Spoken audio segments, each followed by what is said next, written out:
Ipinatanggal na nga pala namin mga kakulit ang lahat ang mga scaffolding at mga forma ng slab ng aming ipinapagawang dream house. At sa kanilang pagbabaklas nga mga kakulit meron pang nangyari na hindi inaasahan. Bali ngayong araw nga pala na ito mga kakulit ito na nga pala ang itsura ng labas ng aming ipinapagawang dream house. Natanggal na nga ang lahat ng mga scaffolding dito sa labas. Kaya naman ngayon ang kanila namang babaklasin yung mga scaffolding sa part ng kwarto ng aming ipinapagawang dream house. Kakaunti na nga lamang pala mga kakulit ang kanilang mga babaklasing tukod ngayon. Sapagkat nitong mga nakaraan binawasan na nga nila yun ng mga tukod. Halos mahigit na ngang 2 linggo mga kakulit simula nga noong binuhusan itong slab. Kaya naman ngayon maaari na nga tanggalin ang lahat ng mga forma nito. At sa kanilang pagbabaklas nga mga kakulit dito na nga nangyari ang hindi talaga namin inaasahan. Dahil yung isang labor nga namin mga kakulit na si Kuya Jobel habang nagbabaklas ng mga plywood sa ilalim ng slab biglang kumabsot yung hawak niyang barita kabra at yung kanyang kamay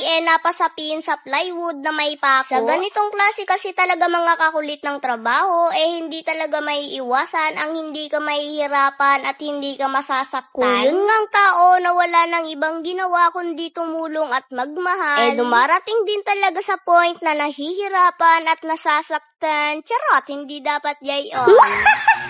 Charot! At kahit ganoon pa man ang nangyari mga kakulit kay Kuya Jobel, nagpatuloy pa rin nga siya sa kanyang pagtatrabaho. Bale, itong video nga pala na ito mga kakulit kuha before mag-Christmas. Tulad nga ng sinabi ko sa inyo mga kakulit sa aking mga nakaraang video, na yung mga ipapakita ko sa inyong video ngayon medyo late na talaga. Pero ganun pa man mga kakulit, ang importante at mahalaga na i-update ko nga kayo sa aming ipinapagawang pangarap na dream house. Sapagkat marami din nga sa inyo mga kakulit ang natutuwa sa aming matutupad na pangarap. Pero ganun pa man mga kakulit na maraming natutuwa sa inyo at nag-aabang ng mga update dito sa aming ipinapagawang dream house. Kung minsan meron din talagang mga tao na hindi maiiwasan ang masasakit na salita. Pero kahit ganoon pa man mga kakulit, ang importante at mahalaga sa amin matutupad na ang matagal ng pangarap namin na magkaroon ng sariling bahay. Hindi namin kailangan makinig sa sinasabi ng iba, lalong-lalo na kung sa buhay namin